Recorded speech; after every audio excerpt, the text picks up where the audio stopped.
the Predator.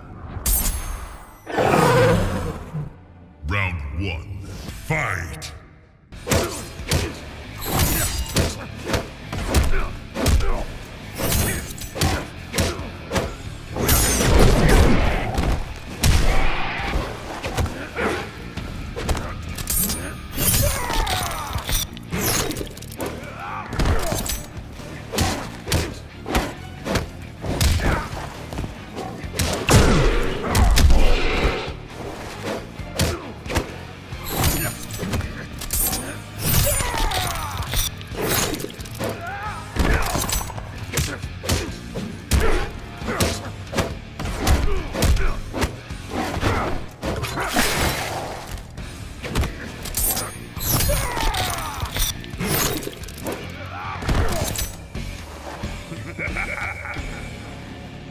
Round 2. Fight!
Tremble before me as I absorb Earthrealm's power.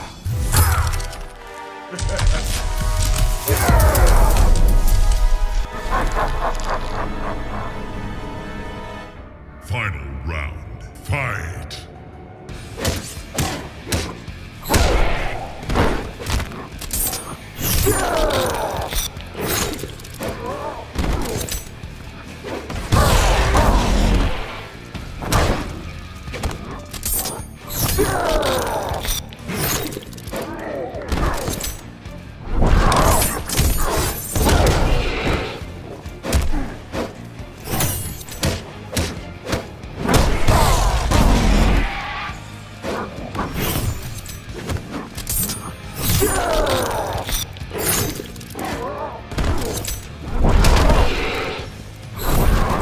Finish him! Death calls for you.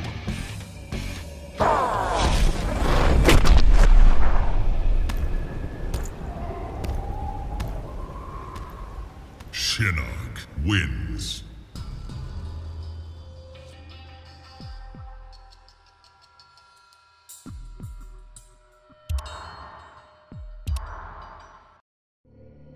Final round. Fight!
This world called Earth produced many worthy opponents, which made for excellent sport.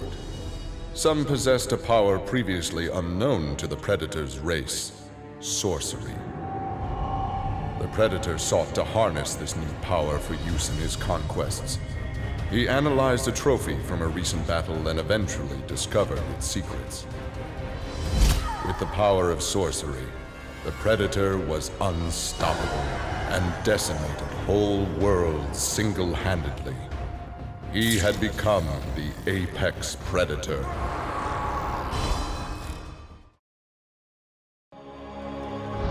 Earthrealm belonged to Shinnok.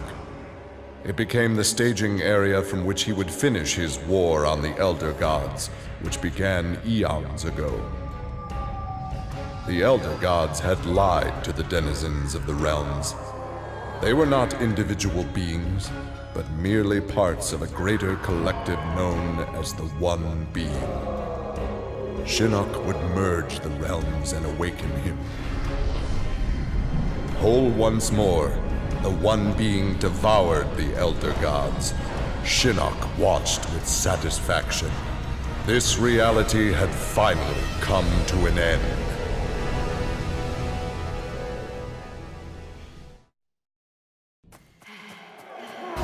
With Melina executed, Tanya's dreams of a free Edenia seemed dead as well.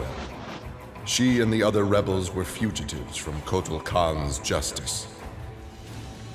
Her fellow Edenian, Rain, had proved a powerful ally and a satisfactory consort, but he had become useless to her.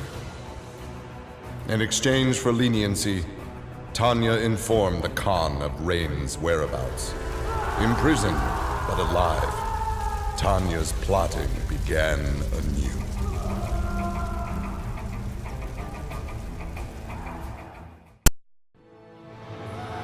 Cassie Cage's impressive victory over Shinnok led Raiden to give her a new important task: hunting down a soul stealer.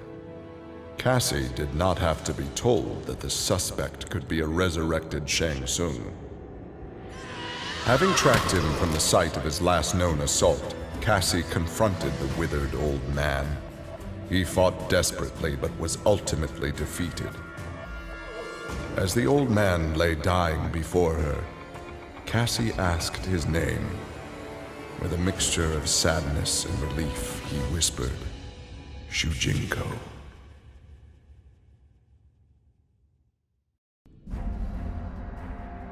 Devora's ultimate plan was not to destroy Shinnok, but to enslave him. She implanted larvae, her young, in his body to gestate. Having consumed the godlike power of their immortal host, Devora's offspring were unlike any Kaitin ever born.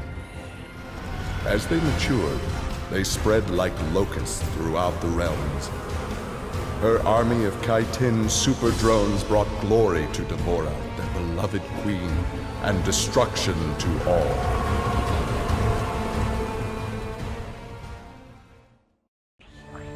Alone once more, Ermac searched the labyrinthine corridors of Shao Kahn's old fortress, searching for the source of a faint voice calling to him. Suddenly, a wisp of dust brushed his chest, wrenching free one of his many souls. The dust took the form of a man who began to consume soul after soul. As the weakened Ermac stared helplessly, he recognized the mysterious figure. The sorcerer Shang Tsung, returned from death.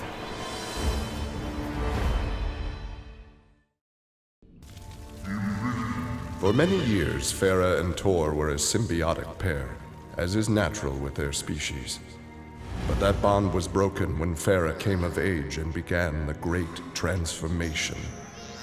Farah Tor returned to the Tarkatan Wastes, where Farah began her metamorphosis. The process took an agonizing 3 outworld years, during which time Tor withered and died. Now a brute, Farah will be chosen by a rider. A new symbiotic pairing will be forged, and new battles will be won.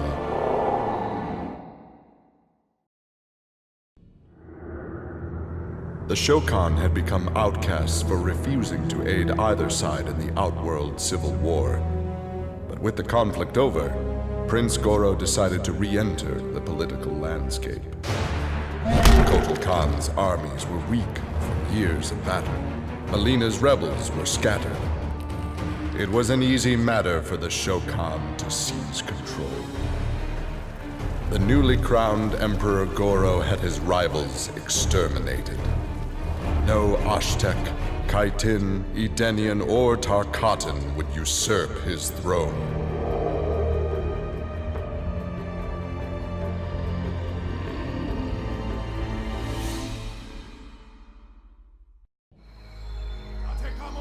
After his incursion into Earthrealm, Kotal Khan had become a prime target of Special Forces surveillance. Jackie Briggs was assigned to monitor his activity. Jackie followed Kotal Khan to an equatorial jungle, where he entered a hidden pyramid. Inside, he retrieved a glowing crystal skull. Jackie attacked the Emperor. With Shinnok defeated, Liu Kang explored the Nether Realm, a world that, without Shinnok's controlling power, had descended into chaos. Liu Kang was no sorcerer or elder god, but his fighting skill was more than enough to beat Netherrealm's demons into submission. Liu Kang realized that Netherrealm was his for the taking, and that ruling appealed to him. He would assume Shinnok's throne and ponder the conquering of other realms. For conquest, he drew Jason into the Netherrealm and offered him an endless bounty of slaughter in return for his allegiance. Jason's simple reply was to destroy Liu Kang.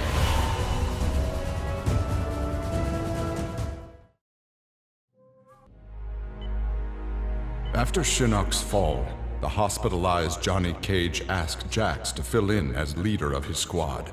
Jax agreed.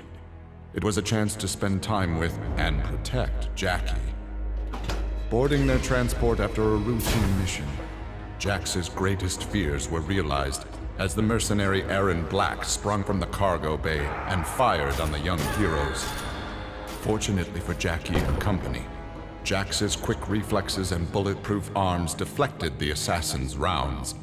Jax quickly subdued Black, then slipped into shock as a red stain engulfed his chest.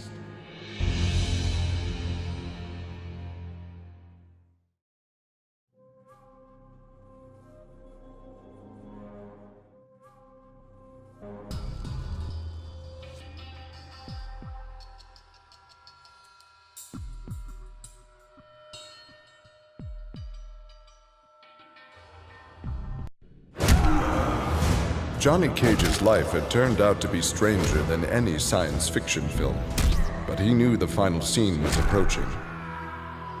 With Raiden's direction, Johnny was able to sail to Shang Tsung's abandoned island fortress, where his adventure had begun, to contemplate his future. Amid the rubble, Johnny found an ancient tome. Its pages revealed that Shang Tsung had unraveled the secret to Edenian long life. Johnny Cage's retirement would have to wait.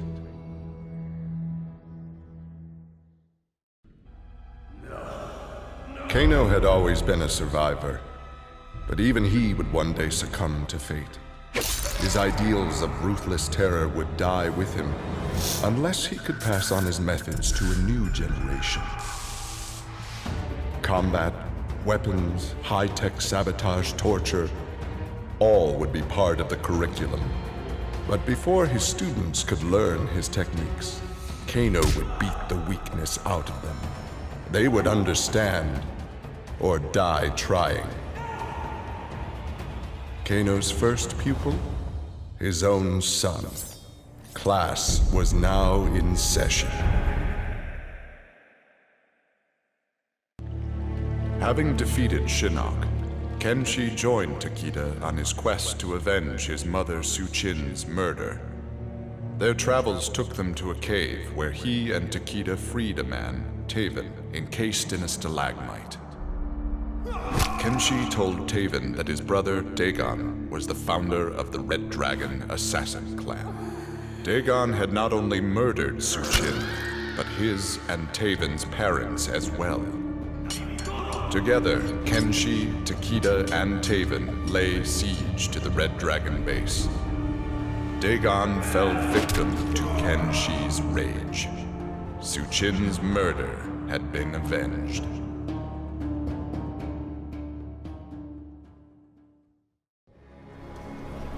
Kitana found herself walking the streets of a magnificent, shining city. This was Edenia, a realm freed from Outworld, and Kitana was its beautiful queen. This was the timeline unaltered by Raiden. Earthrealm had been destroyed by Shao Kahn, but Kitana had survived Armageddon and united the other realms to destroy him. Long-lasting peace was the result. Kitana awoke from this vision to find herself in the Nether Realm. She was not the queen of Edenia, but a revenant of hell, and she hated Raiden for it.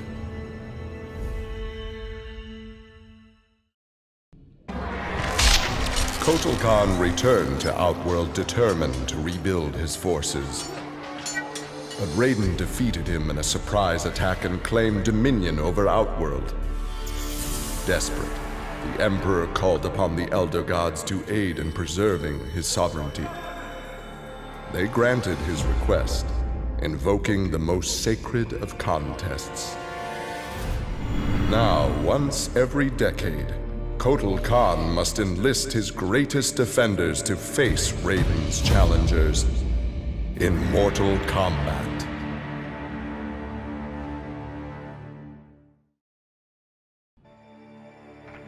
For his role in saving Earthrealm, Kung Jin's family created a statue in his likeness for inclusion in Raiden's revered collection. But Kung Jin's thoughts were with one no longer accepted by his family, Kung Lao. Kung Jin set out to locate his cousin and found him in the Nether Realm.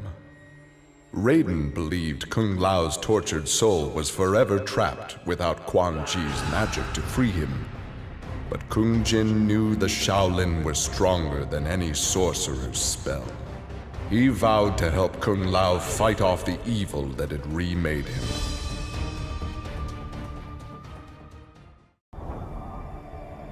After Shinnok's defeat, Kung Lao found himself trapped in the Nether Realm, his soul corrupted by Quan Chi's dark magic.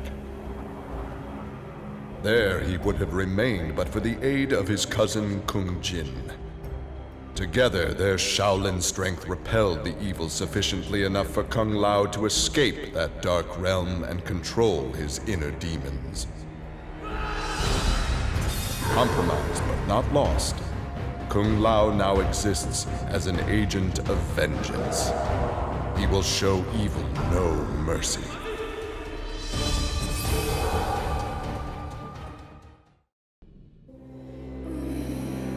Overcome with exertion, Mileena collapsed and felt her soul gliding through the ether.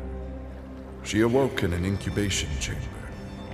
Nearby were countless others, each containing an exact copy of her. Mileena found she could read each being's mind and they hers. They quickly realized the benefit of so many fierce warriors sharing one mind. As they plotted revenge on their enemies, the architect of the Mileena's awakening laughed quietly. Quan Chi had long been a servant of Shinnok. His role in freeing him from imprisonment had not gone unnoticed by the Elder Gods. Shinnok was no longer a threat, but Quan Chi's actions had given rise to a new power. After much deliberation, the Elder Gods contrived a plan to rebalance this power before it grew further. Free will was burned from Quan Chi's soul and replaced with a single directive: He must kill Raiden. After millennia of fending off Earthrealm's enemies, Raiden began to wonder if defense was the best path to peace. In a change of tactics, Raiden and the Shirai Ryu attacked Kotal Khan's armies before they could rebuild. They decimated the Emperor's forces, leaving Outworld at their mercy. The victorious Raiden claimed dominion over Outworld. The first of many threats to Earthrealm had been removed.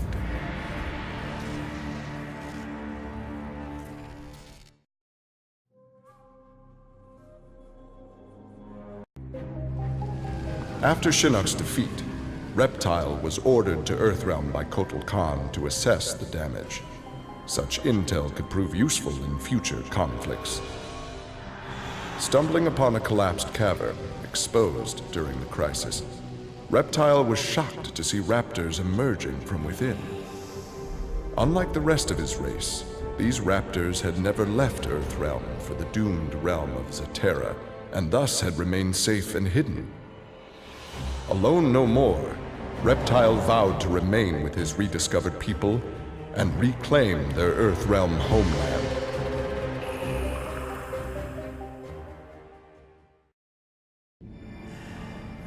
Remorse for his role in resurrecting Shinnok weighed heavily upon Scorpion's soul. His desire for vengeance had brought Earthrealm to the brink of destruction. Scorpion offered to perform harakiri to atone for his offense. But Raiden suggested a more productive alternative. Instead of death, Raiden sentenced Scorpion to life. He imbued Scorpion with a small portion of the Jinsei's power, linking him to Earthrealm's essence. Scorpion and his Shirai Ryu clan would protect the Jinsei and Earthrealm forever.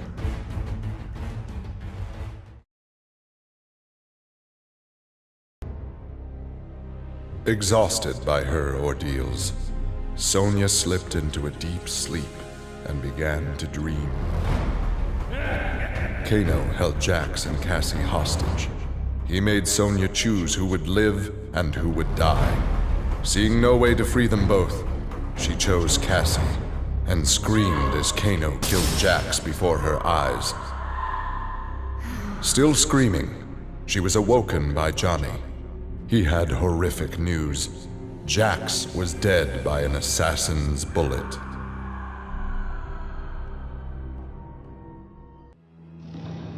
Grandmaster Sub-Zero knew his Lin Kuei clan would need more than martial arts to stave off future threats to Earthrealm. In the frozen reaches of Outworld, he found the answer: a female frost dragon with a clutch of eggs. With his ability to freeze, Sub-Zero hatched the Dragonlings. They accepted their Lin Kuei masters and their training as combat mounts. With a force of dragon riders, the Lin Kuei's ferocity became legend. None dared risk conflict with Earthrealm.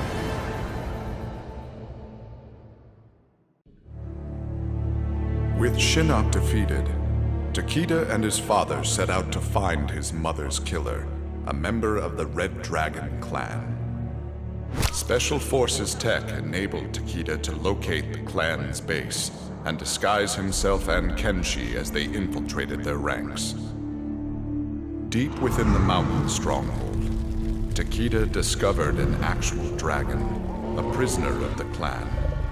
The creature used its magic to divine the murderer's name, then transport Takeda and Kenshi to a faraway cave. There they discovered a man encased in a stalagmite. The dragon had said this man would also have reason to confront Su Qin's killer. Takeda began to free him.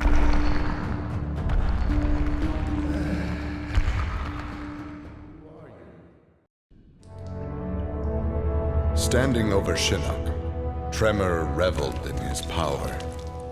Much had changed since the Black Dragon's excursion to the Dream Realm.